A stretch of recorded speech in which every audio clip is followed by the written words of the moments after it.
Hello everybody and welcome to another cast from the Stay At HomeStory Cup, which happened very recently. This is going to be one of the matches from the playoffs once again, I believe from the winner bracket. Though, honestly, I'm not quite too sure. I just scoured the replay pack and picked up some series that I thought sounded pretty cool. In the top left-hand side, our red Terran player from the Shopify Rebellion is ByuN, and he is taking on the blue Zerg from eSports. In the bottom right corner of the map, we've got Serral. And hence, I'm sure you guys can figure out why I thought this series would be a lot of fun and absolutely worth diving into and having some fun with. So it's going to be a best of 5. So I do know it's from the playoffs, so I know it's a best of 5 for sure. I believe, well, I don't know if it's round 1 or round 2, and I think it's the first round of the upper bracket, just to give some kind of idea as to where we are at. So, you know, we really are kind of in the early stages of the playoffs, top 8 or so. Still, it's double elimination too, so neither player is facing elimination on this matchup. This is a cast only for YouTube. You guys seem to love the grand finals of Stay At HomeStory Cup, which I covered the other day just for YouTube. I loved all the support we got from it, and it actually kind of gave the YouTube channel a little bit of a kick that I feel like it needed, so we are back for more. I've put the puppy into the kitchen. She's going to go to sleep for hopefully an hour or two, and we're going to get to cast this best of 5 TVZ. What I do want to say then, of course, is this is obviously a YouTube video and YouTube only. So if you do like it, do consider leaving a like on the channel, on the video. Consider subscribing to the channel. I know a bunch of people watch without subscribing, but subscribing definitely helps us out. But the other thing I actually want to hear from is, obviously, there's quite a few matches from the Stay At HomeStory Cup. Which of them would you maybe like to see me cast? I did cast some of the group stages live. I was the B stream. But from the playoffs especially, and obviously a lot of the cooler groups from the that were on the mainstream, I didn't cast anything of, and obviously for the most part I didn't get to see anything because I was casting on the B stream, or I for once took a chance to take a couple of days off and I took a step or two away from my computer. So I'd love to hear in the comments if there are any series or players in particular in this event you'd want to see more of. Maybe you just want to see more Serral, maybe you want to see a little bit of Raynor, maybe you want to see some of the Koreans, maybe you just want to see a Korean Protoss, maybe some Clem. I don't know. Let me know in the comments and I'll try and prioritize those matches as we're going to be doing. Like I say, just a few of these over the next couple of weeks, just to cover some of the better matches and to, you know, a nice way for me to catch up on these games, which, like I say, I took a little bit of a break. I took a couple days out. We took the puppy to the beach for the very first time. She had a great time, so it was nice to have some time away, definitely revitalizing the passion a little bit. It's always good to take a break, guys. Never forget that, okay? Never forget it. All right, it is game number 1. I haven't said much just yet because it's not too weird. I mean, you might say, well, Wardy, there's no Hellions. Yeah, I mean, that's not too weird in this day and age. A reactor first into all of these Marines. You go into like a single medevac or so, you put on some pressure. We have seen this before. It is a build, and especially something that ByuN likes to do. So I don't think this is like the craziest way of getting set up.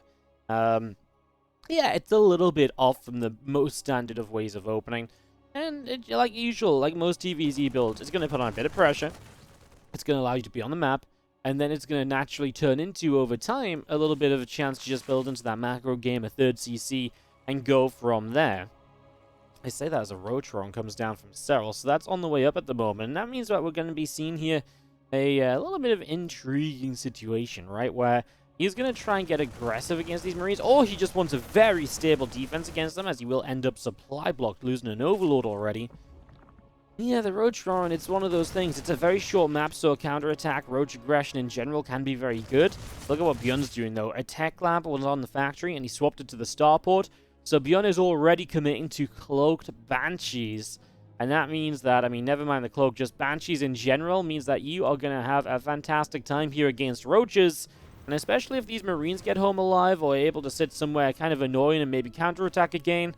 I'm actually feeling pretty okay for ByuN at the moment. The only thing, I'm a little concerned maybe if these roaches get across the map with the lings without any issues at all. Maybe then you lose a few SCVs pulling to try and deal with this. Waiting until the Banshee cleans up.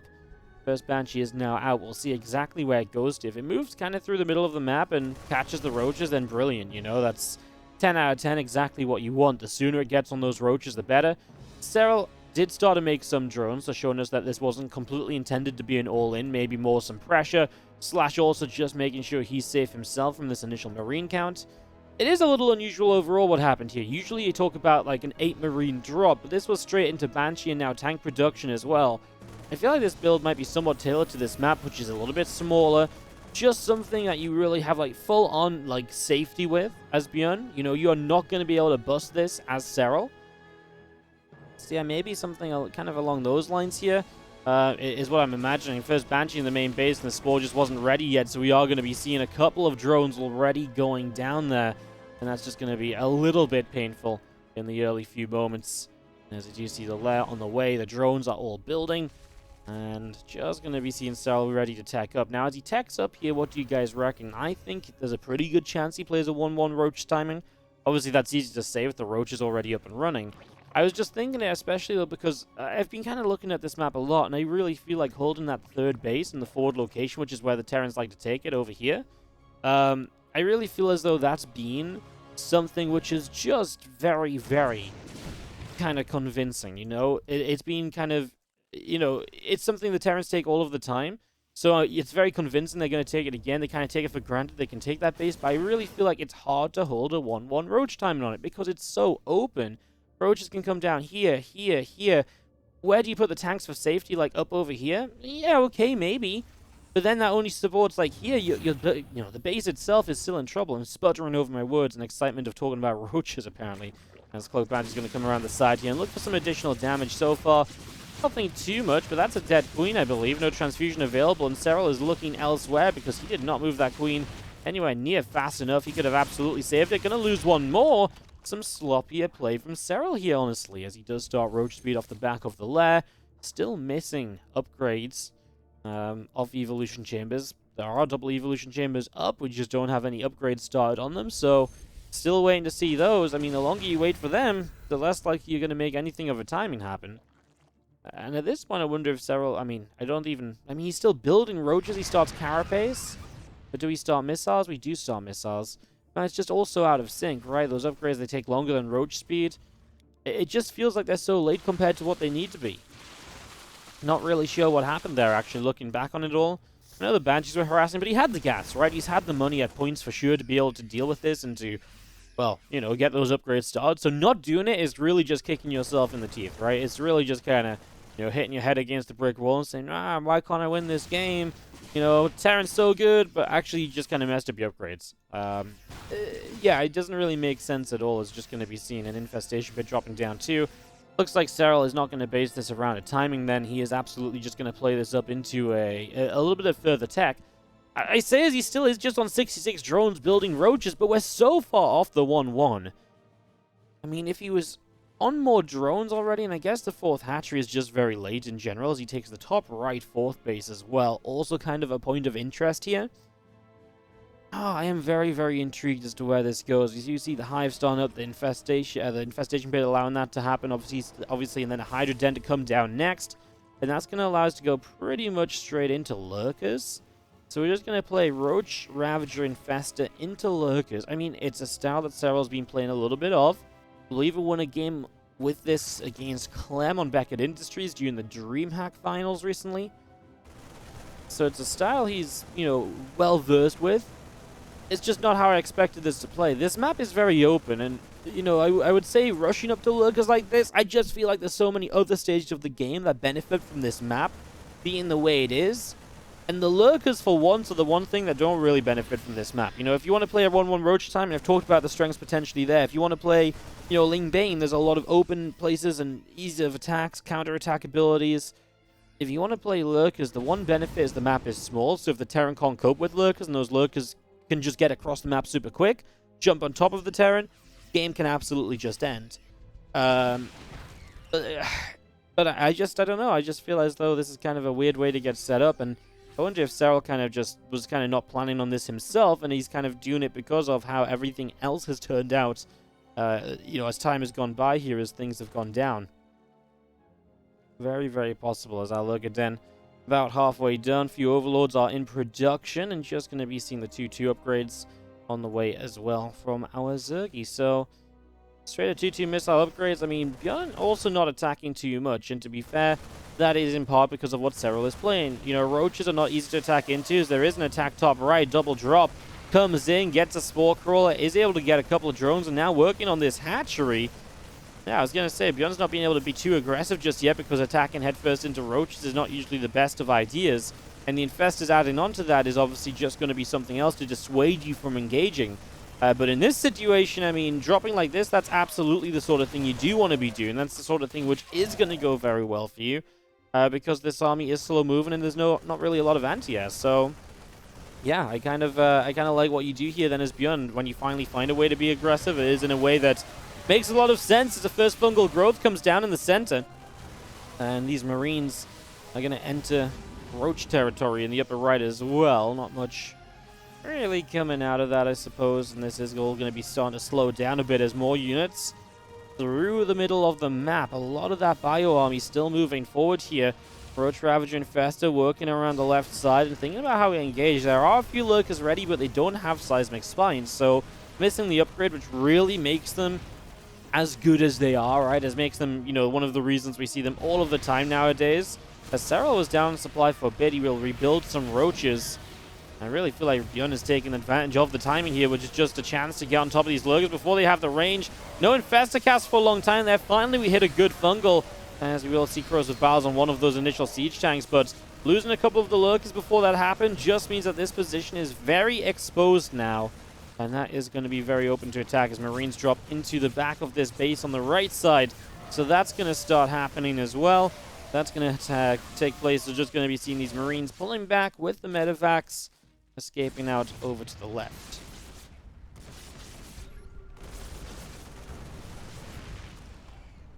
Bioforce grabs a little lurker right there. So just able to get rid of that as you see everything else continuing forward here. Massive fungal on the medevacs, but the bios are obviously on the siege tanks to begin with, so not gonna be the craziest thing in the world. Nothing major going down. Just to clean up on the tanks, I would say, is obviously major, but ByuN keeps a good portion of his army up. It's not going to be an amount of army from Serral which can then run across the map and overwhelm. I mean, you look at the unit count right now, only 2 lurkers. If you had like 10 lurkers and you could run across the map and ByuN had lost a little bit more army and siege up, that's why I think this map can be good for lurkers. Just the immediate speed of getting back across and taking advantage of a good fight. Obviously, that does kind of work both ways as well. That's not just a Zerg thing. That's a Terran thing too. If the Zerg loses their army, the Terran can counterattack very quickly here and also do very well, right? So, a couple of things to keep in mind. As you see our Bioforce coming through, and just going to see tank fire going to be going off towards a few of those lurkers, so dealing some decent damage initially. +1 melee and +3 carapace upgrades coming through from Serral. As he'll continue his production right now, there is a couple of lurker shots going off toward Marines, but nothing major coming out of that. As Roach Ravager pushes around this left-hand side, that's well, straight-up command center kill. Next command center is cancelled. Corrosive Bowels get the tank, and we are going to see SCVs trying to repair this planetary fortress. Not going to happen, and Serral just kind of catches ByuN. Not quite ready for this. As ByuN stims on in over here, the fight initially looked good, but then he lost a couple. Well, he lost a tank right away. He's going to lose these two now as well, as the Corrosive Bowels hit perfectly. And yes, everything of Serral here goes down, but at the cost of 26 SCVs, your planetary, multiple siege tanks, your Bioforce that was here too. Serral ain't upset with that fight. There's no way. Now, what he might be upset with is not having enough units on this side to take advantage of to clean this up. But that's going to be a nice little move from Serral. That one fungal being enough to turn ByuN around for a moment. He does have some backup in the form of siege tanks on the left-hand side here, so they are going to be able to support. And he might be able to get rid of this hatchery again. Serral is being kept down on bases. You know, he's not being able to mine comfortably off 4 base this entire time. And that's what's keeping ByuN in this game very much so. And it's kind of important that Serral denies the 4th base of ByuN, because if he's not denying the 4th base of ByuN, he is trading worse than ByuN, so he needs to be mining a bit more. You can't possibly let ByuN be mining more in this game, as the 4th base now back up on the bottom. And that's Serral somewhat just ping-ponging that economy around, going one way then the other, but look at that income advantage in favor of the Terran. And that's why ByuN has got a supply lead here at the moment. Let's see if ByuN can potentially just take this through and win this out, because if you can just keep this base tonight on the top and then maybe keep this base tonight down here, that's already a good start. There's one more thing I want to mention about this map, and we are going to get a chance to mention it. It is only 6 bases each. In addition to being small, it's a low base count.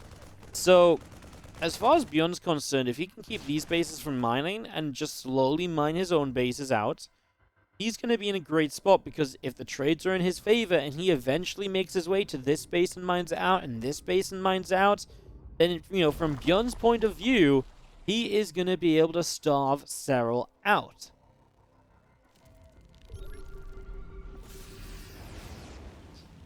That's the general plan at least. Says, ooh, tank fire on those few lurkers. I mean, obviously the blinding cloud helps a lot here to clean up these siege tanks. That's the sort of fight Serral loves to take. And we'll see if he finds more of those, stopping ByuN from just kind of maintaining a position out on that right side. And just dissuading him from taking positions like that again in the future when he can just sweep in with everything at once. And that's, in a way, that's ByuN's fault. You know, at this moment in time, you'd maybe expect ByuN to be down over here hitting this space. And if he was doing that, he might be able to punish Serral for having too many units up to this top side taking that fight initially as well. You know, this works in many ways, as we do see the Ghosts are going to take a lead and line up a few snipes on lurkers. So a couple of lurkers already going down, line up a couple on roaches now. These few Zerglings start running forward, quite a few of them going down very quickly, as we are going to unburrow our lurkers. And Serral pulling back down the bottom right side. Baneling Nest about to finish up from Serral. And that's going to be a pretty big deal as additional lurkers all on the way in as well. And this Overseer going to drop down a Nidus into the main base. Getting that online. As our Bio army coming through here and just looking for a few snipes. Taking down a couple of lurkers immediately. Just able to get rid of those without too much of an issue at all.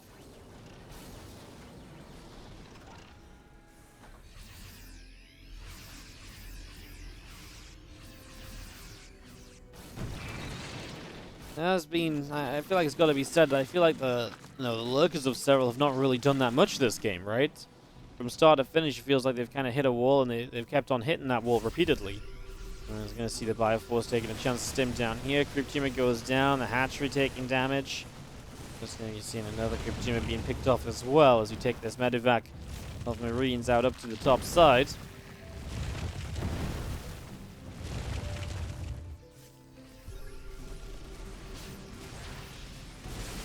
Because obviously in situations like this look good, but this is the first time we're really seeing like a lot of lurkers at once, I feel like. You know, it's been smaller groups of lurkers that have been jumped on repeatedly so far. We do have an Overseer top left, and that's going to be able to provide a position for the Nidus network in the near future, so that's something else for us to watch for. Here as those Ghosts go running down a ramp into lurker fire. Not a pretty sight. There's a little bit of bio stimming up. We're going to see the Ghost sniping down a bunch of these lurkers, actually, so lurkers taking a ton of hits. Nice little EMP going down as well as in the main base on the upper right, sorry. As a matter of fact, just looking to see what's up. This hatchery is Serral about to get back up. Obviously, we start talking about a fifth base now. This fourth base has been well established for a while, right? That's not a problem anymore. We do start talking about the fifth base here from Serral, and, you know, he's just, you know, that's the next step for him to get comfortably up to 5 bases. If he can get there, brilliant, but he is trading 4,500 resources worse. You know, it's okay for ByuN to be behind a base for the moment, but this can't last forever. But he's making sure that, for the moment, he's giving himself the best possible chance. And he's delaying that extra base for as long as he can be. This is a good little micro fight here to start things off, as now it's a full-on war. Lurkers, roaches pushing on through the tank fire, doing whatever it can. Last few bio units move commanding back in. A little bit messy as ByuN drops down supply for the first time. Top side, we take down a lurker. Just gonna be seeing this Roach Hydra Force still pushing through. And Serral's lurkers are gonna work and win this fight in the bottom side of the map. Yeah, this fight was really cool. Initially seeing a couple of Ghost sniping, dodging the Fungal. It was back and forth, and then Serral was just like, no. I'm done with this, you know? Let's get this going. Let's get this started. Just gonna be seeing the Watchtower, I was going to say the Sense Tower. The Watchtower on the top side getting picked off. Here comes this Overseer, by the way. It's been here a long time waiting to drop a Nidus, but looks as though it will not be a success story. Or will it? Only 2 Marines plus an SCV. There's a fight about to break out top right. Nidus goes down. Okay, let's look over here. Let's see a few Banelings moving forward as well. And it's just going to be seeing, yeah, not a lot kind of gained from this so far. Bit of back and forth. We're both still scrapping around 140 supply. I think one of the things from Serral again is just that economy all game. It's never been in that kind of S-tier economy for Zerg and a ZvT. It's been like, for a while it was held on 60 workers, now it's 70 workers. It's not 80, 90 drones. And so rebuilding doesn't come as easily. And that's, I mean, in fairness, it matches up with ByuN, who's obviously not had the best eco game himself, you know, losing bases. He's only got 56 SCVs. There's the sort of thing that stops ByuN from being overpowered. It stops ByuN from being overwhelmed. Is because, you know, if Serral was on 80, 90 workers, yeah, ByuN probably dies by now with this economy. You know, he's trading well, but he wouldn't be trading well enough to offset that. So, Serral just straight up evacuates this top right base. We continue to discuss this idea of a fight over base number 5. And it's a very real thing as this Bioforce clipping its way through that hatchery. A few Zerglings wanting to move in from the left, but not quite able to find the fight just yet. Going to send a few up to the top side where some SCVs will be chased down. That Bioforce just continuing through and just seeing if there's anything else that might happen. A few more Zerglings being picked away at. And yeah, just going to be seeing 4 ghosts on the way, Lings in a Hydra building. This army of ByuN continuing to move down this right-hand side. I mean, again, wouldn't mind seeing a drop or so just over here. Try and pull Serral to that side just a little bit. Maybe give you more position on this right side. As ByuN holds about a 20 army supply lead. Nidus does go up in the back over here, but there's units nearby. He doesn't get the snipe off, but it doesn't matter. Kills the ghost, but yeah, I mean, if the Nidus is dead, I don't think we're really too worried. You know, it's when a ton of lurkers all morph out of there or run out of there at once. That's when you get a little bit more concerned for sure.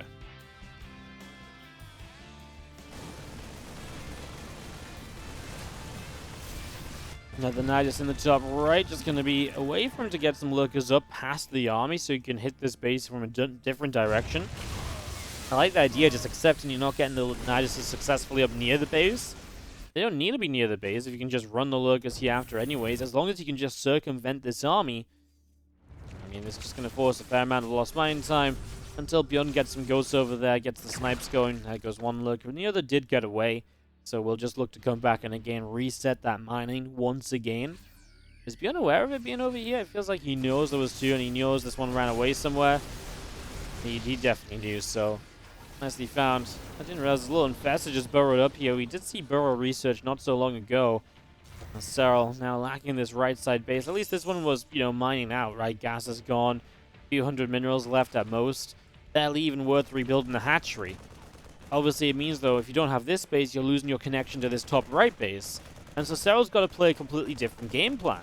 You know, now he's got to play the bottom left side of the map. And this base is an eternity away from this base. Compared from here to here. So all of a sudden, you've got to hold a completely different set of bases. That is not going to be pretty, but that is a massive fungal growth all over the army of the Terran player. And ByuN's army gets absolutely crushed. As we're going to be seeing these tanks surrounded immediately as well. And ByuN is full on the run. He just got caught with his pants down. And now he needs to find a way to stabilize short map. So immediately Serral is on top of his bases. Third base going down. Production here being ransacked. ByuN needs to find a few moments to reset a little bit, but that may be tough when you're going to be held into your natural and your third base and your production is all going down. Your orbital over here under fire. SCVs are in trouble. My goodness, this game just went from, well, it was already a pretty high action game, but it just went from like 60 to 90 real quickly. Rather than 0 to 60, it just sped up. As obviously ByuN taking some major losses and SCVs going down aplenty too. Serral with one fatal strike perhaps up through the center. And just getting an engagement that can absolutely be the game ender in all of this. Bio army down to the south side is aiming for this hatchery on the bottom. So looking to pick that off as we do see Lings working their way through the supply depots. Bottom left corner just going to be seeing these drones mining. That's something which ByuN may not deny right away, as he is putting Serral on basically no mining as well if he denies the bottom left. ByuN's just not mining anyway. He's got orbitals he could re-land. He's trying to refloat his production around as well, though. He's got a... yeah, whoa, hang on. Does Serral have an Overseer? No Overseer on the map. 3 of them are morphing in, so he'll get there, but loses another hatchery in the process. Army supplies are still even here. ByuN needs to figure out that the bottom left base... I mean, he has a sense tower. He sees something here. He just doesn't necessarily realize it's a hatchery rather than just like a scouting Zergling or something. Right? If you think that's just a Zergling, it's like, okay, I'm not going to pay attention. I've got bigger things in my mind. I mean, do you want to spend the time going over there to deny that base? I mean, he's obviously looking as though he wants to just really take this big fight right now and just win it with one engagement. And to be fair, that economy of that base down there just might not matter if that's how you do it. I mean, there's just so many Zerglings in this army, but only really Zerglings. Like a couple lurkers, a few bases are going to be enough as we pull back up this ramp. ByuN trying to hold a bit further back here. The blinding clouds have been good to help. There are no ghosts remaining. It just means it's bio units trying to fight this Ling army. 2 SCVs left on the map. It's not enough from ByuN. And Serral is going to take it down in game 1. He was on the ropes. ByuN played a beautiful game of StarCraft 2, but you cannot take that fight that he took on this left-hand side. And he didn't really take that fight. Serral took that fight. ByuN was just a part of it, and he got absolutely overrun. I really think ByuN was keeping Serral on like the verge of defeat. Just couldn't quite push him over that edge. Couldn't quite topple him. Yeah, I mean, can we have a look at the army graph? I actually just want to, let's take use of the fact that we're, casting a replay here and just go back a couple minutes and just quickly look at what happened, right? And just quickly see the real effect of that, because when it happens so quickly, right, it all gets out of control. At this point in time, resources lost is about 6,000 in favor of ByuN. We're talking about these Niduses, these Lurkers were about to run around the back. I mean, this was just 4 minutes ago, so I've gone back a little bit too far because it feels like so much just happened in the last 2 minutes, basically. It was this moment here. So this army of ByuN is relocating around the left-hand side. His tanks are sieging, but Serral has this burrowed infestor. So he knows exactly where this army is. And is it that burrowed infestor that gets the fungal off? It must be. It's the only infestor of the game. I didn't even realize where the fungal came from. That infestor is right underneath this army. And Serral knows exactly where this army is, right? He sees it. And again, resources lost right now, 28.3 to 35.7. So what, like a 7,000 resources difference? This fight happens. The infestor, he starts to run in. ByuN's probably like, okay then, this is fine. I'm just going to kite backwards. He doesn't see any, reason to be worried. He's EMP'd the Vipers here. There's no infestors in the army. He's fine. And there's one infestor pops up as he scans and just, boom, drops the fungal as everything retreats. It gets blown up by tanks a moment later, but this fungal, I mean, it just connects on freaking everything. It's disgusting. Like, it's actually disgusting. And this fungal is pretty much just what wins this game, right? I mean, the game just ends right there. And let's just see everything die, because I want to point out the resources lost. After it was a 7,000 favor to ByuN. Let's say, but now, before the tanks go down even, it's like a 4,000-5,000 difference, so it's a 2k turnaround, but obviously we're not done yet, right? By the time these tanks go down and everything else, it's just going to get closer and closer into Serral's favor, and then he starts killing structures and stuff, and that's not really part of the army. The resources lost will go up and change there, though, but what a fantastic ending to this game. Kind of crazy, and game 1 does go the way of Serral, somehow in some way. 2 of this best of 5 is going to take place on 2,000 atmospheres. In the bottom left, I read Terran, who honestly came so close to being able to take it down in that first game. It was Shopify Rebellion's ByuN, who had his heart broken by a fungal. It's okay, ByuN. We've all been, as Terran players, we've all been there. Hearts broken by a fungal growth. Rest in peace. Top right-hand side, our blue Zerg player does take the lead there 1-0. It is Serral. This style that Serral played, it just never really got going. And I'm happy to say that even though he won the game, because I really, look back on that game and say, well, he was dying for a lot of it. Excuse me, I've got to put the health bars back on. I was maybe making a thumbnail of that last game just before we exited out and jumped into game 2. I was like, well, that's a pretty good thumbnail opportunity. As you see a pool first here, by the way, so Serral just playing safe against the potential of a proxy Rax. But yeah, the style that Serral played, yeah, he won the game, but he really wasn't in a comfortable position a lot of the time. He was always the player that was trying to play from behind. It felt like, ByuN was able to take control of the map, and he was able to take control of the game. And honestly, I don't feel like that's the sort of position Serral would usually like to be in. So I'd be kind of shocked to see Serral play something similar again. I do imagine the choice of build has something to do with the size of that map. Absolutely. I think that that's going to be a pretty big part of it, so... Yeah, no, I think... kind of looking at this, we'll probably see something very, very different indeed. Probably just some Ling Bane stuff, that sort of style. Obviously 6 Lings for now, as we do not see a proxy Rax. There's a lot of Ling Bane styles you can play, and you can still play into Lurkers as well. I just feel like the Ling Bane for Serral will give him that little bit of momentum early, and then you get to the Lurkers, and then ByuN's going to struggle against it, right? That's why I feel like you're really going to have some issues, so that's maybe what I'm more so expecting here, more so hoping to see, I suppose, if I want to see Serral dominate. I'd love to see ByuN have to, be able to fight against that and so on, right? That would be also quite enjoyable to see.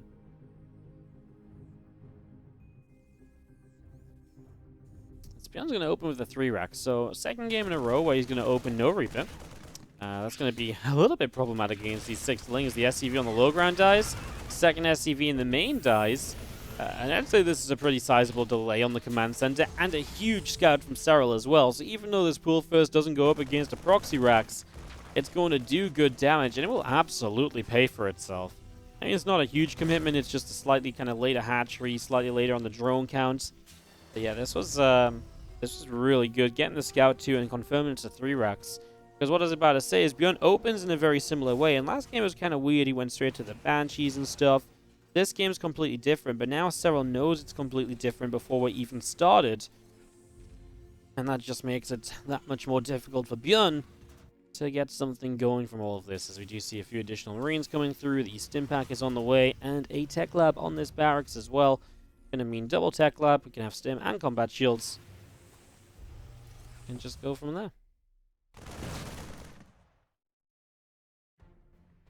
Few Marines able to grab a Ling, just going to get that 3rd hatchery. Setting up on the low ground as well. As here come our first few Marines, it's something that ByuN really likes to do, just moving across the map much earlier than you would expect him to. He doesn't have the full 3-racks in effect yet, right? But coming across the map now, maybe catches some Zerg players off guard at times. And gets you a few kills. In this case, he's going to put some damage on a hatchery, and in the end, he's probably just going to have to back away. He might try and get these queens. He'll probably get one if he wants it. He grabs a Ling before the Ling speed is done. I mean, Serral does want to contest this. He doesn't want to let his hatchery get cancelled. This is going way better for ByuN than I thought. I was worried about the Ling speed coming through, and I saw a lot of Lings in production, but they were really the only Lings that were going to be on the map. So, yeah, ByuN was able to stick around for a while, but he does kind of know his limits as well. He knows when it's time to get out of there and to try and keep these Marines alive, recognizing the value in being able to keep these up, as I love this. Serral uses the line of sight block because these Marines, they don't get to attack the Lings from as far away as usual and start kiting. They are basically in melee range when the Lings launch their attack, and it just means it's an even more effective cleanup from Serral. It's all about efficiency, right? This matchup, it's about mechanics, trading efficiently, and this was a great example of just how you can turn a very early game fight, a very unorthodox fight, in your favor as the Zerg, just using your mobility to take that little bit of a line of sight blocker advantage, and boom. Just take away the range advantage of the Marines. It's actually a really beautiful move. Just, you gotta commend Serral for that, because that was really, really cute. I loved it, actually. Looking back, that was really, really nice. Sim and combat shield's done now, but do you have the confidence as ByuN to move across the map? Probably not. The thing is, remember, if Serral didn't see all this, he might not have been prepared for this first attack, then this attack's maybe going to be able to do more. But because Serral got that initial scout, he's just been able to get into an amazing position right from the get-go. As the 1-1 melee upgrades coming through on the evolution chambers and the Baneling Nest, setting up into the main base as well.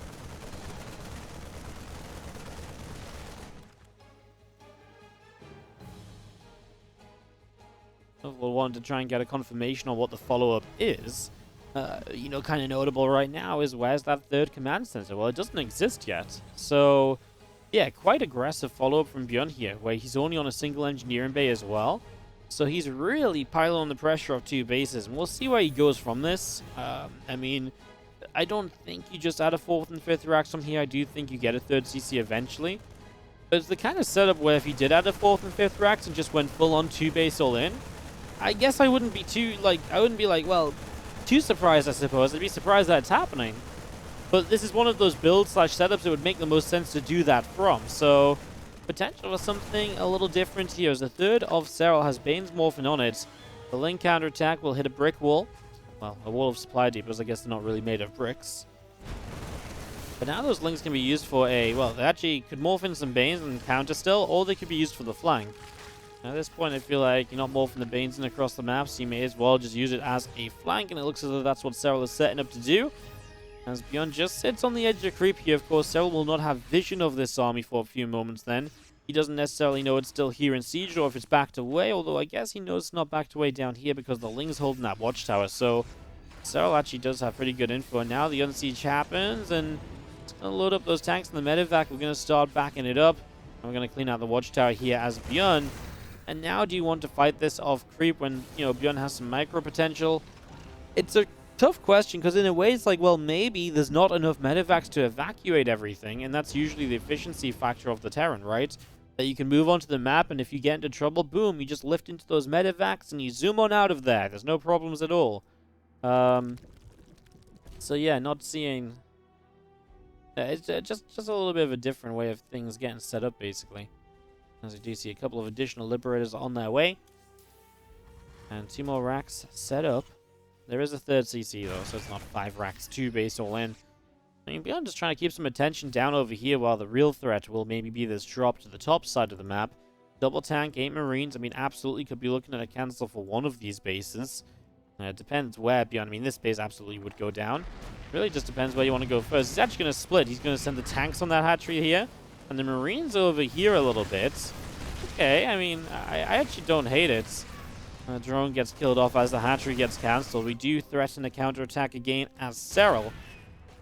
But ByuN just knows on the top left he's able to lift up and get out. And he's playing a bit of a dangerous game down on the right side. Simply for the fact he doesn't still have the medevacs to evacuate if this fight doesn't go well for him. He sees this army moving in, though, and he knows it. So holding that watchtower, very crucial for ByuN. But now he's used a big stim. He really needs medevacs on this right-hand side, because without them, these Marines ain't getting healed. That one medevac has been working overtime to heal up anything possible, but all of these Marines will not get healed up in full, and without those getting healed up in full, there is absolutely a problem. As Ling Bane sets up toward the lower left. Just going to see actually Liberators went to the top, so trying to reinforce this position. Jeez, how many queens? 10 queens, and that's after 1 or 2 died. It's a lot of queens up over there. Liberators for now will not be a problem. Reinforcements from ByuN looking as though they are going to be okay to hold off this Ling Bane force. He is still building more libs, and now he starts his plus 2 attack upgrades, looking for future upgrades. Kind of a cool game so far from ByuN, right? It's not been that all-out economy. It's been kind of aggressive, but a very different way of getting to that kind of aggression. I love this. These Marines dropping back down. It just buys a little bit more time for the tank to get a few more shots off. I mean, this tank did fantastic. Got so many shots off throughout the course of that engagement. As now Ling Bane is going to start running through, and that's a group of Marines that may just get surrounded. The Banes obviously crash into the natural. Through the wall off over here, these Banes are going to blow up a chunk of SCVs. Ling's still overwhelming on the third base. 11 SCVs dead, while this entire third base is going to be dead. That's going to be 25 or so workers killed on the side of your screen in just a few moments as Liberators stand up to try and deal some damage, as obviously counter damage needed at this point in time as ByuN. Well, I mean, the good news for ByuN is that he's got Serral still only on 3 bases, right? So in that regard, at least, ByuN's keeping Serral back and is maybe keeping this game competitive. I mean, Serral's only on 49 drones as well. I mean, second game in a row where Serral's working count is just not quite what it wants to be, and it's not because Serral hasn't made, or has lost those workers, it's because he hasn't made those workers.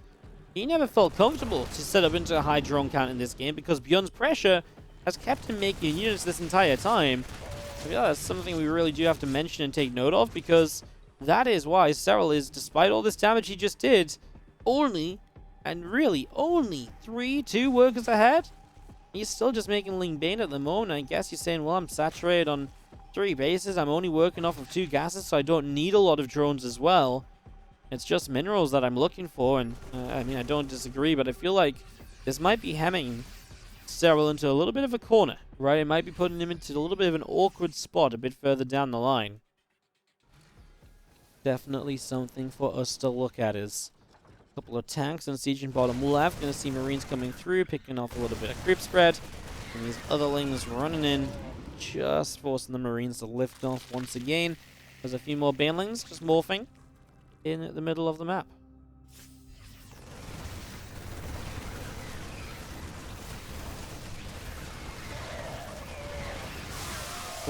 Double Banes continuing through there and starting to clip onto a few of these Marines. Tank's getting some good counter fire, and just going to be seeing the Ling Bane pulling back a bit then as extra Zerglings going to make their way around the bottom side.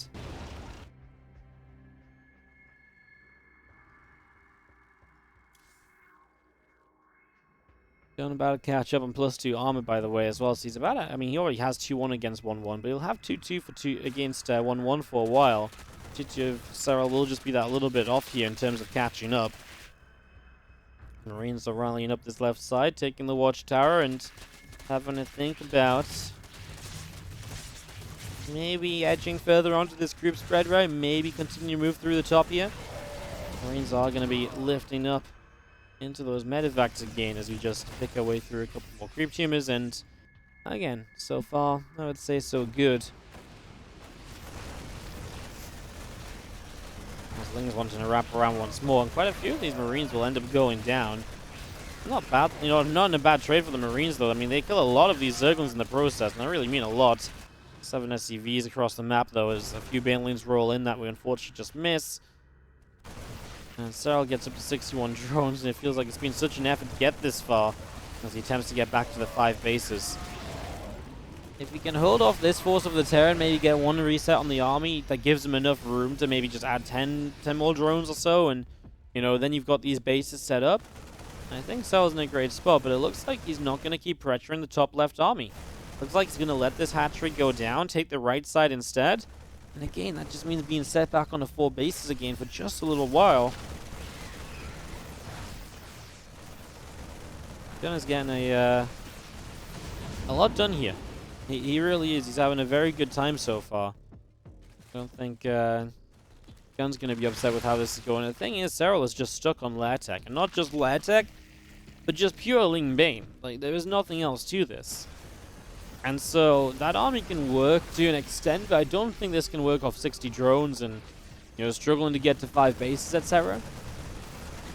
Because this army's not meant to win one big fight. It's meant to win counterattacks and all that kind of stuff. And, well, we've just not seen anything like that yet. As, I mean, 9 more SCVs, sorry, just went down over here again. On the right side, though, Marines stemming up and Ling's Banes. And they're trying to defend this. No micro from ByuN. Those Marines just die.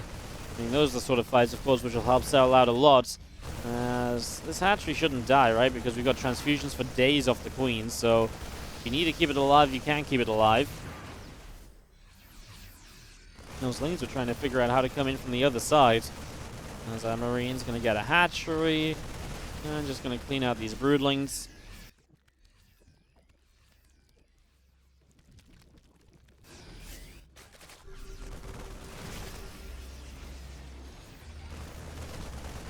Three upgrades going to be finishing kind of soon. Just going to see the rest of the Lings out down the south. A few more Marines picking up a Spore Crawler.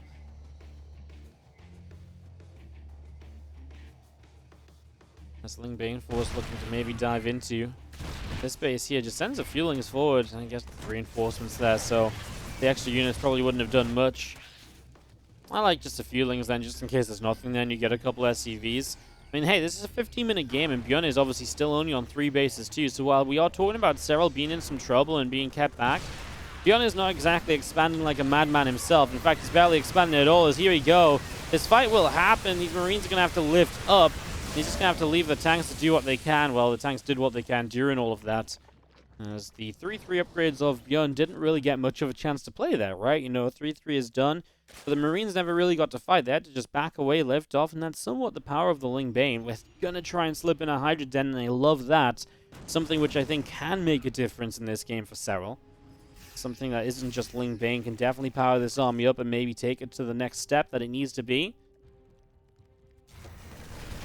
Very, very possible here as a few Marines going to hold the watchtower. And just going to be seeing another Liberator or so from ByuN. Continuing through. He's actually got a good amount of Marines on the top, so I like that it's split up a little bit here.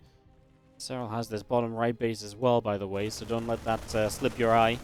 It's just extra economy that Serral is mining as ByuN tries to make a push up the right side. Kind of getting in range of the Queens for a moment or two. Not gonna fight as...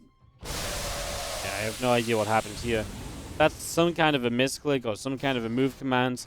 You know, the previous set of Marines, they just weren't micro, he was looking else, so I have no idea what he's doing here and why those Marines are even walking there. You know, it just doesn't make those Marines don't need to be there for any reason, for any purpose.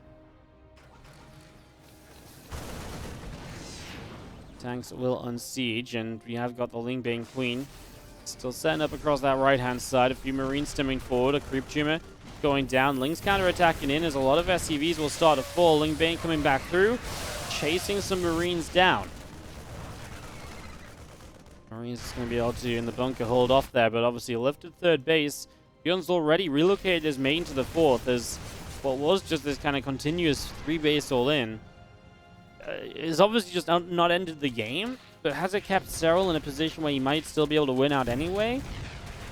It does feel like given a couple of minutes, Serral's going to be having everything he needs, right? Ready to make Hydras. Extra bases back online on the top side. Creep spread is looking better than it has done all game in the middle of the map.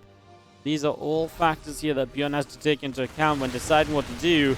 I do feel like his decision has got to, at some point here soon, be to try and end this, although Serral's going to be the one to pull the trigger, surrounding in from all angles, crashing into this army.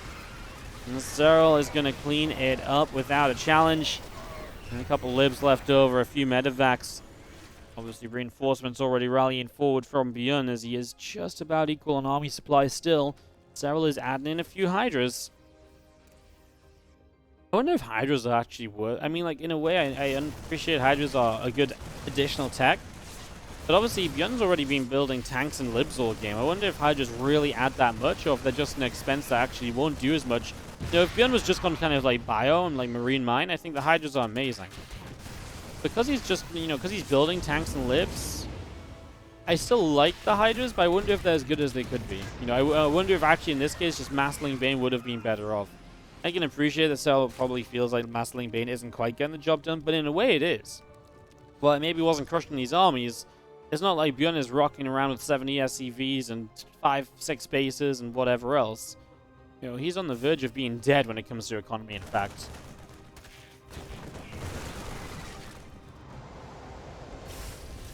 I'll land a few mules that will supplement his mineral income for the next few minutes. Give him a chance to build some more Marines. Oh, you love to see it as Bane again through the middle of the map, setting up a grooved spine upgrade. Coming in on the Hydralisk Den as well. Some Marines will clean out a unit on the watchtower and some Lings. Also going to run down over here, looking to surround these SCVs and mules. 5 workers, 6, 7 already going down. Counterattack from Serral is good again. And ByuN turns his attention to the top, but don't forget Serral is still mining this bottom right base. And again, corner bases seem to be something that Serral has just been able to sneak in all series long so far, right? It's not been much of a problem for him, that's for sure.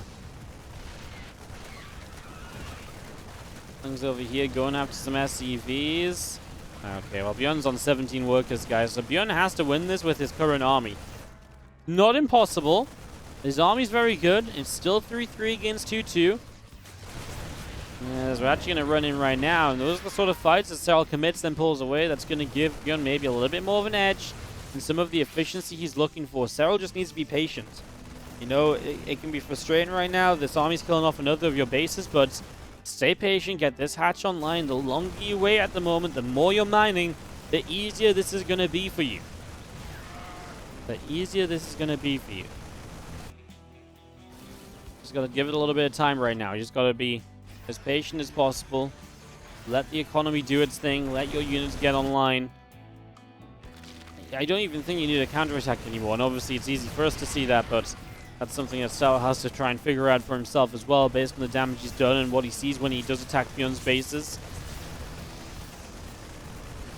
I think the Liberators are going to be the biggest problem. I don't see a way to take those down quickly. They're going to take down so many units in the process. Ling Bane trying to get up the flank. Oh, we're going to engage in? Ah, well, I mean, the army from the other side's a little bit slow to get going. Liberators are putting in some work onto Queens and Hydras right now. These Banes decide to turn around. They're going to go back through the Liberator fire.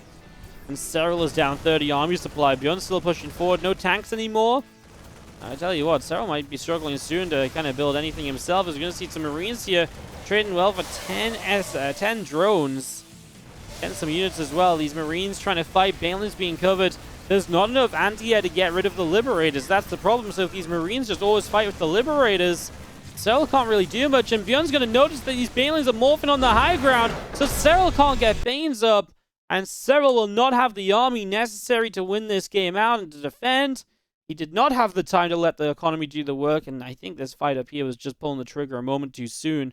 yeah, you've got a good surround set up, but it almost felt like, you know, ByuN saw these units. He's like, oh, and so I was like, well, crap, I got to use them. So in he went.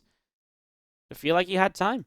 I feel like he had time to get even more units up. He's still 50 drones, 2 bases fresh here, mining away versus a ByuN who is absolutely broke bar mules.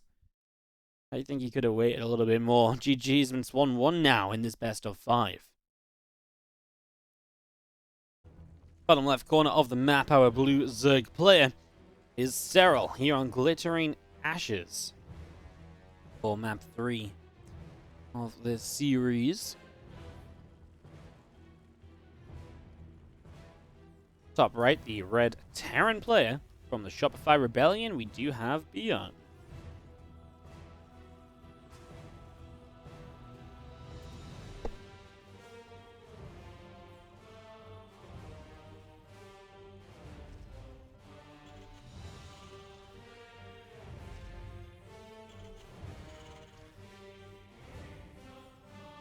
Taking a moment to catch my breath as I really am just coming out of one replay. I'm like, go, go, go, next replay. Gotta squeeze these games in, guys. I'm, like I say, it's busy times. In case you've not been catching the stream and stuff, we've just got loads going on. We've got WardiTV European League, there's World Team League, there's TSL qualifiers starting soon. It is just busy. And DreamHack Season Finals in a couple of weeks, so we're just trying to cram in as much StarCraft 2 as possible before DreamHack takes over our lives for one last time this year. But even after that, it is freaking busy. There's Chinese events, there are, major events, King of Battles, TSL. There is not a free weekend, basically, for the rest of this year. Which is, honestly, a pretty ridiculous statement to make, right? It's like, we're at the end of October, sure, but it's like every weekend from here on out, it's going to have like a major StarCraft 2 tournament. It's kind of wow. You know? Very exciting times for StarCraft 2. Just want to say again, guys, if you've been enjoying the games, quick reminder to maybe consider liking the video, help more people find this content, or even just subscribing to the YouTube channel so you have a better chance of seeing when more videos go up. We do upload daily. Of course, I believe you can ring the bell to get notifications. I've never said that one before, but yeah, apparently that's something I meant to tell you guys to do as well. I'm not sure how effective it really is. As a pull first from Serral has got a few Zerglings out across the map.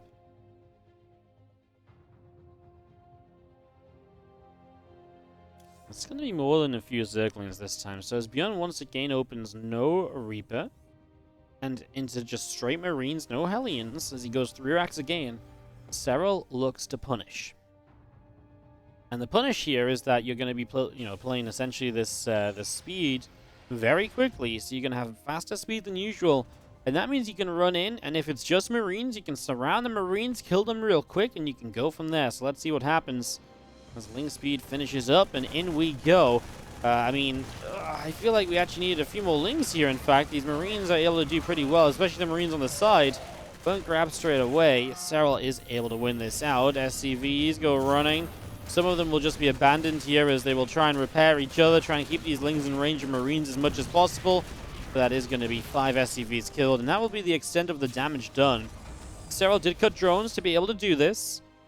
But the main thing is it really shuts down any of the aggression that ByuN wanted to do, because now he's not going to be able to hit anywhere near as powerfully with this 3 racks attack. He won't be able to move across the map as quickly because he's scared of the Lings that are already out. His Marine count is low. Yeah, ByuN is actually going to be thrown off kilter already. I mean, that's actually really kind of just smart from Serral. He looks at how ByuN is playing. He says, hey, you're doing an abnormal amount of reactor first, Marine first openings. No Hellions, no Reaper. Let me try and roll the dice on this map. If you do it again, I'm going to take advantage of it. If you don't do it, maybe you get a bit of a lead, but I'm comfortable playing out of that. But yeah, he absolutely just wanted to take advantage there. And so far, he absolutely did. Great build order choice from Serral. Can't really say anything else. Good setup for him in the early minutes here on Glittering Ashes. We'll see how it continues.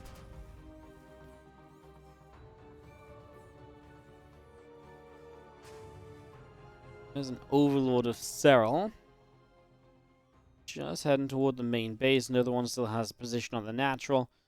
As these Marines are kind of hunting around, see what they can find, but probably just these few Zerglings as they are, well, actually going to find not quite their way out. Finally caught by Marines, and will finally go down. Additional Queens continuing through in this army now of ByuN, moving through the center of the map, so heading down to the bottom left-hand side.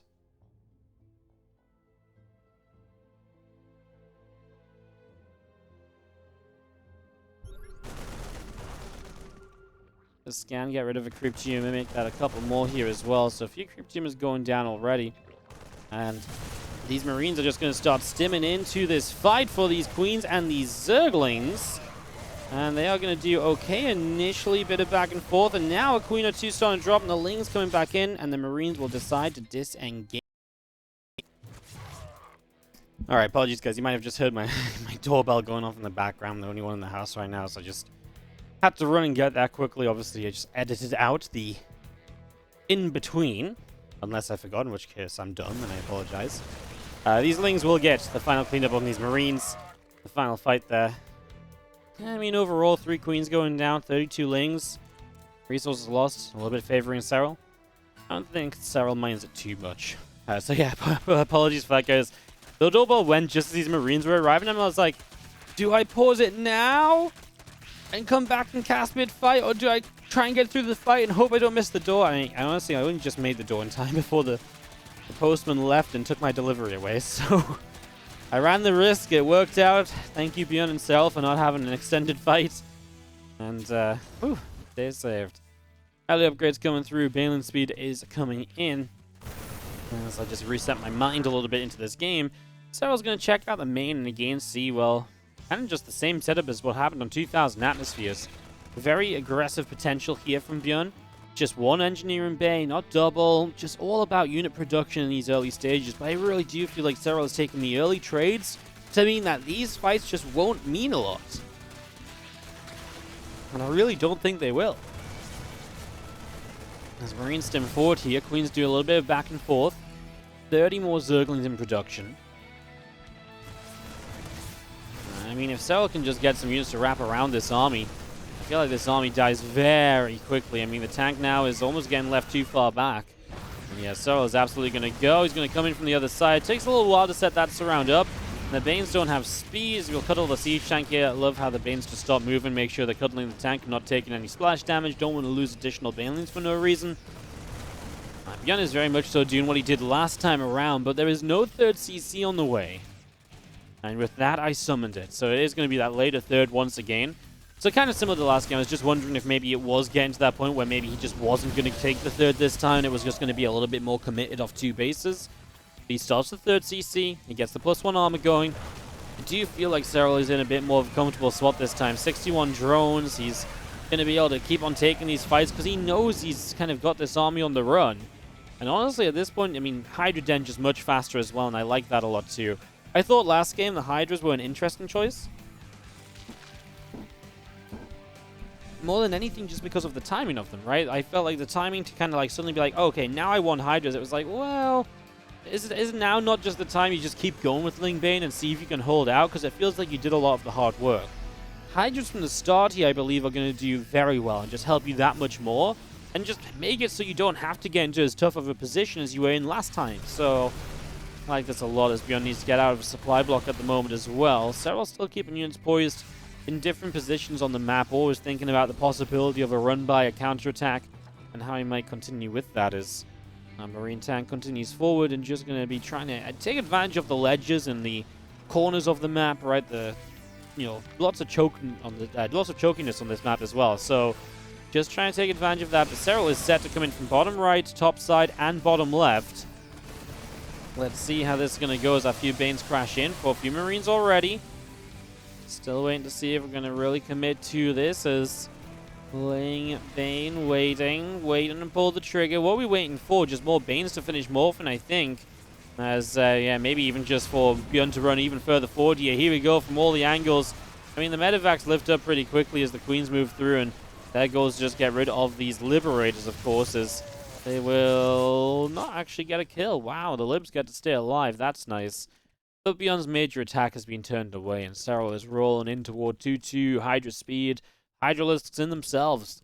You know, his army is truly just getting better and better here, and ByuN doesn't seem as though he's really where he needs to be to stay in this. The orbital command is barely getting finished on the third base.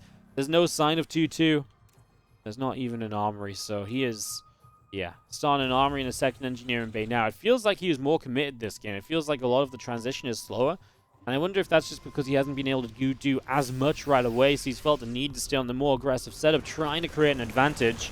And only now is he saying, crap, it's not working, let's tech up a little, a little bit, but this isn't pretty in this counterattack. I mean, as soon as you take the third base, you lose all 11 SCVs on it. That is not good. That's not where you want to be. As these Marines continue down, Queens transfusing each other up, and maybe the Banelings for a moment there thought about turning onto those Marines also. A lot of those Liberators just sieged across tanks and Marines, and we're waiting for the next moment where units get deployed, and Serral's going to decide that moment is right now. With the Hydras here, these Liberators are nowhere near the problem they were in the past. And once again, the Medivacs are just going to retreat away. Medivacs are terrified of this army. Every single time they see these units, and they're like, nope, get us the hell out of here. And I just continue through. Liberator going down, Medivacs going down. ByuN just has not got anything. And Serral is going to take this and take a 2-1 lead in the best of 5. Pretty plain and simple. He took control of this game early, and he just rolled with it.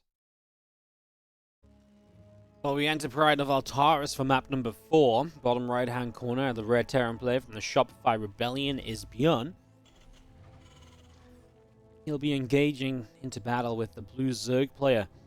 And the top left corner of the map, we have got Serral.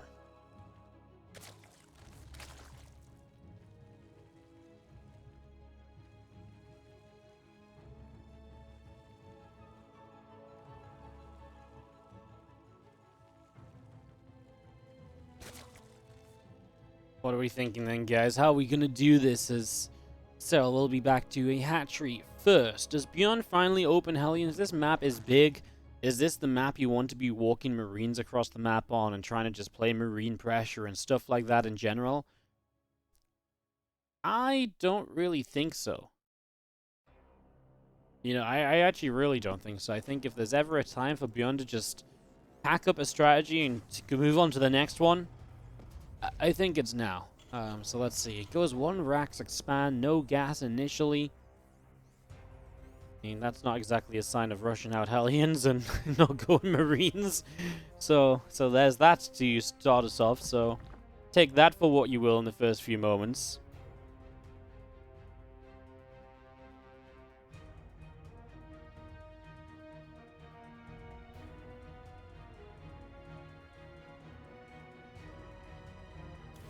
Refineries are building in the main, as you're just going to be seeing now. Marine in production, command center onto that natural. Just getting all of this ready to roll as our overlords moving out overhead, and yeah, so far, so good. Hatchery finishes up, the gas in the pool is finished, a couple of queens on the way, our lings are coming through. Just getting all of this set up right now.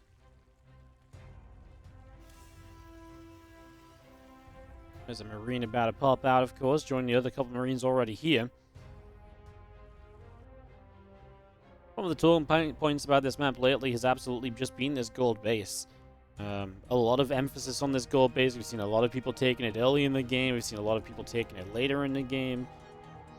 A variation of kind of timings for this gold typically benefits a Zerg more than a Terran, because a Zerg can take that gold earlier. Usually a Terran's strength against a Zerg taking a gold is like, hey, I can push that position, I can kill that position. You don't really want to commit to that position.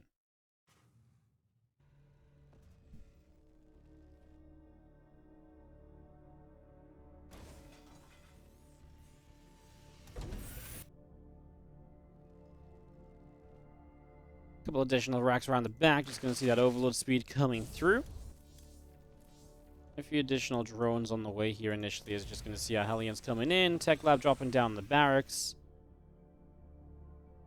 So far, so good, guys. Just ByuN's still sticking to kind of something aggressive, right? Like, yes, he went for factory. Yes, he's making Hellions, but he's still going to the second and third racks really quickly this time around. He's still heading in that direction. As an SCV comes through and builds up a depot, and we're just going to be seeing that stim pack getting going as well here from ByuN. Getting that started out. A couple of reactors coming up on the barracks as our Hellions will make their way forward. And just pick off a Zergling. A couple of Queens are here. Hellions getting turned around. Stim pack continuing up, and the Lings on the way. Drones on the way. All of that continuing through. Starport now building on the reactor as these couple of Marines just go after the Overlord. Again, chasing that around over to this right-hand side. And just trying to, well, I mean, punish Serral for scouting. But Serral does get the full scout. He saw these racks. He saw the factory moving over. He knows pretty much what he's up against here. So Serral should not really be being too surprised by much right now. Oh my god, the Marines get blocked by the reactors. This Overlord gets away. And I imagine that will probably just continue to sit there now forevermore in this game. Yes, at some point it can regen, making itself into an Overseer, and maybe make its way out. For now, it is going to be safe at least. Serral just opted in for double Evo Chambers before last, so he's going to be on fairly quick upgrades. Obviously his Lair will be later, so later Baneling Speed. Lair Tech will be later. I mean, you look at Lair Tech, and Serral's not exactly being a major user of the Lair Tech throughout this game as a Queen. 2 Queens, 3, 4 Queens coming up to respond to those few Hellions.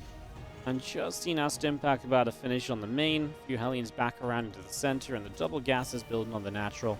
As ByuN has a 3rd CC way faster than the previous game. So completely different setup from him compared to what happened in games 2 and 3. Game 1, it was a bit more kind of standard, faster 3 CC, etc. So yeah, just kind of more to the norm of TVZ at the moment. More to the kind of usual meta. Rather than all of these kind of different things that ByuN's been trying, some more aggressive stuff to try and knock Serral down early and take his advantage there. Serral is just going to see these Marines here thanks to that creep tumor spreading forward, so maybe didn't notice it though as we now scan and this creep spread getting pushed back a little bit. It's going to be seeing another creep tumor going down, Queen being chased around a little bit as well, and we are going to be able to maybe deny this drone on that left-hand side. Marines pulling back as the Hellions hide in the corner. And we're just going to come through for these Queens. Queen's actually going to come through for these Marines, so that's going to get pushed back. Serral can finish these rocks if he wants. He obviously wanted to open the space to take this as his 4th base. Just kind of checking the gold, making sure there's no drones waiting out over here as an Overlord kind of flies back through and will die to these Marines as well. So that's going to get cleaned up. And, I mean, to be fair, there's a supply block on Serral, and ByuN still getting value out of these units just being on the map in general. Serral actually ends up expanding up to the 12 o'clock now for his 4th base, so deciding to move up here. ByuN should typically go down here for the 3rd, just feels like the easier position to hold in general. And the easier position to move into the middle of the map from, which is typically what a Terran wants to do. Only problem is the middle of this map is fairly open, right, so definitely counter-attacking options, flanking and surrounding options for the Zerg. As already we see a massive counter-attack set up from Serral.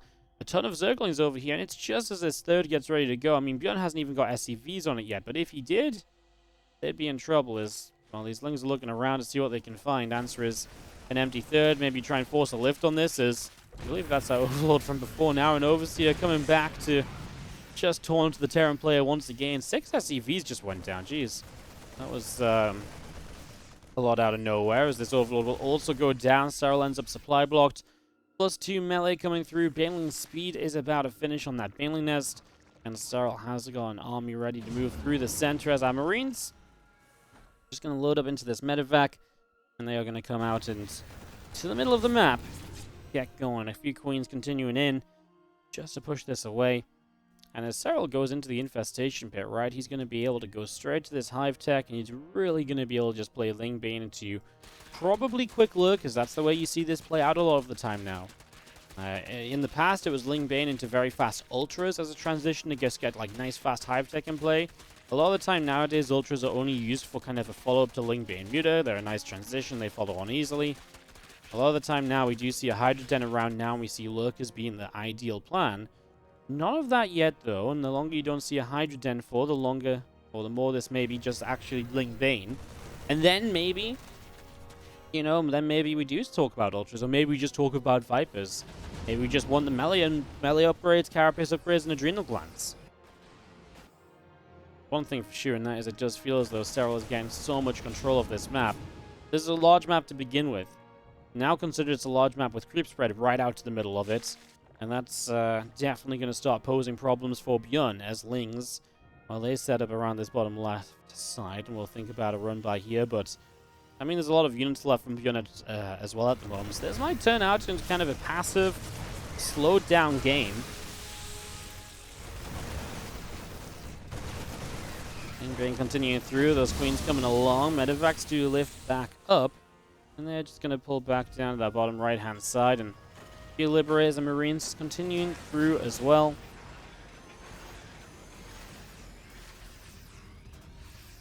Liberators will get themselves sieged on up here. And again, the rest of the Lingbane still just figuring out what it wants to do. It is an Ultra Cavern. Kind of an old school kind of style, like I say. You don't see this as much anymore. You don't see ByuN losing Marines like that much nowadays either, although, to be fair, he did lose a few Marines on that kind of 2000 Atmospheres game, a little bit sloppily.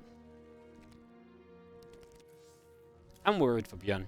I really feel like, Serral's maxed, first of all. He's maxed heading into Hive upgrades, Ultras on the way, he's already building the Vipers. How do you do anything here as ByuN? It feels like he had no plan. Like, his plan was like, oh yeah, I'm just going to drop a bit. And it's like, well, Serral defended the first drop, and now what? It feels like, what's the goal? He's just building 2 more command centers, so he's just going to try and camp this out. He's just going to try and play super passive. And just really pray he can get to a late game. And he's really going to have to pray he can get to a late game. Adrenal glands coming through. 3-3 going to be finishing soon. Spire drops down behind the natural.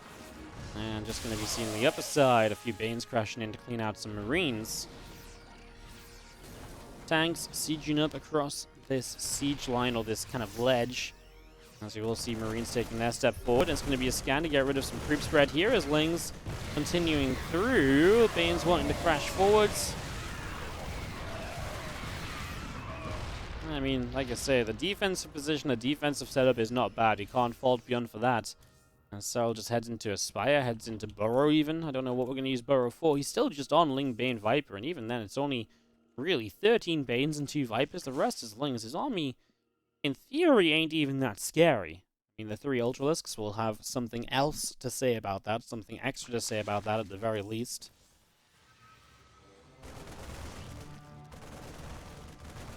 He's coming through, the Lingbane coming forward, and that siege tank of ByuN just about slipping away back down the right. Ghost Academy is on the way from ByuN as well. So just getting that going, as we do have the rest of the Lingbane in the upper corner as well, trying to figure out what's going on.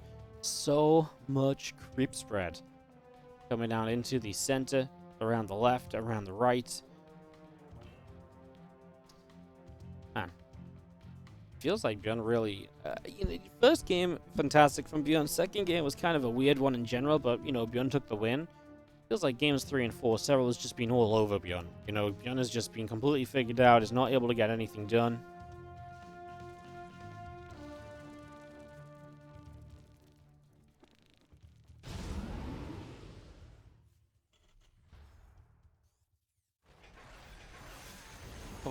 Lib sieging up. I have seen ByuN play some games. They might have even been on my YouTube. Some of the games against DRG where he basically plays very defensively for a very long time. Let's see if he can hold on and maybe make Serral overcommit into him again and again, as this is going to be the first wave from Serral.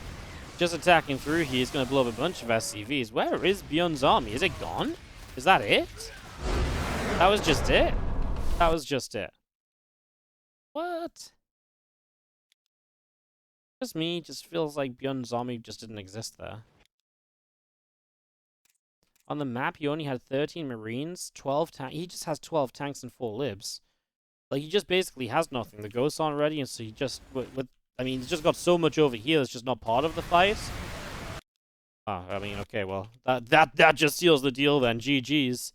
And that is going to be Serral taking the 3-1 victory over ByuN. He does advance on through the winner bracket of the Home Story, or the Stay At HomeStory Cup 4 playoffs. ByuN drops down to the lower bracket. As I said earlier, YouTube exclusive. If you enjoyed it, let me know in the comments. Also, let me know who you would like to see more games of when we do these YouTube casts, especially from the Stay At HomeStory Cup. And yeah, if you enjoyed, like and subscribe. I'll see you guys next time. Have a great day and enjoy watching more StarCraft 2. GG's.